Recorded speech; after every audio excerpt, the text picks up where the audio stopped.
Hi there, it's Sally here. Today we're going to be looking at some mobilizers for the spine. Now these mobilizers are called type 1 and type 2. Quite simply, type 1 movements are called contralateral movement patterns, and this just means they move in opposites. We're going to be looking at the movements of side bending and rotating. So with a type 1 movement, I would have side bend right, rotate left. So they're opposite directions with the movements. With type 2 spinal movements, they go in the same direction. It's called ipsilateral. So with that example, I would have right side bend and right rotate. Now this kind of movement happens at a small level as well in the joints of your spine. And when I'm treating spines in clinic, that's often what I'm testing as well. How well do the joints move in a type 1 and in a type 2 fashion? Anyway, if we bring this back into a more global situation and look at our mobilizers, we're going to put them into type 1 and type 2. So, I'm going to start off with my type 1, and just initially starting with my feet parallel, I'm going to reach up my arm.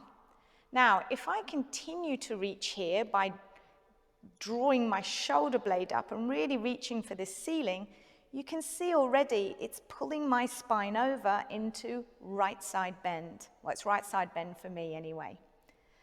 And then release off. So we can bring the right side bend of the spine literally from driving with the arm here, driving the shoulder blade up.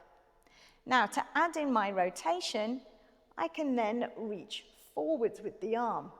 Now we need to make sure that this reach, again leading from the shoulder blade, brings around a rotation and then come back again.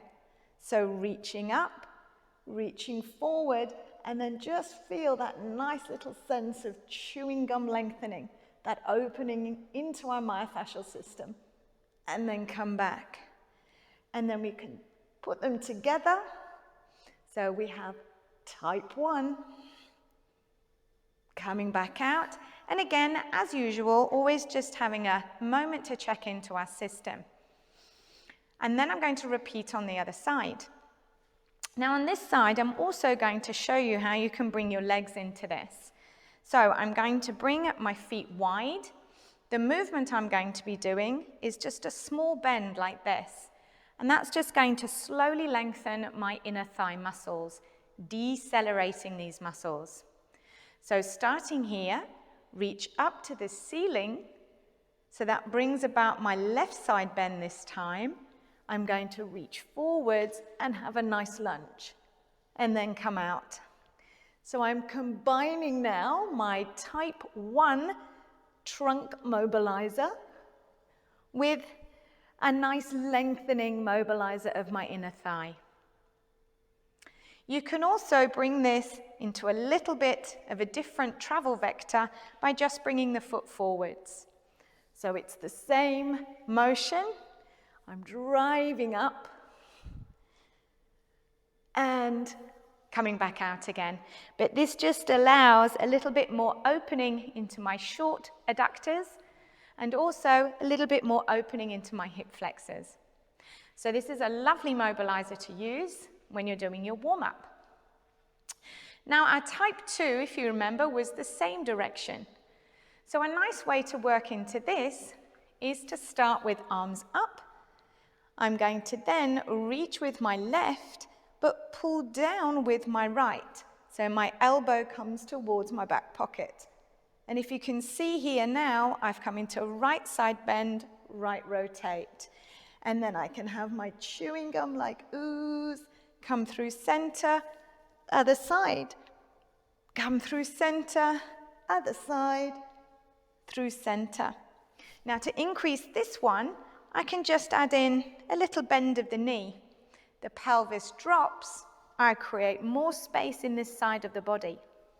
So I have my reach from my shoulder blade, this arm pulls down, and then I bend the knee, and that drops down, and I have even more stretch now, running from my pelvis through to my rib cage. So really big stretch, coming back up again. And onto the other side, big stretch, and coming up.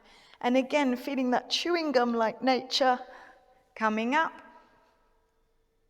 and return. And again, a lovely one to put in to your warm-ups. So that's type 1 and type 2 spinal mobilizers.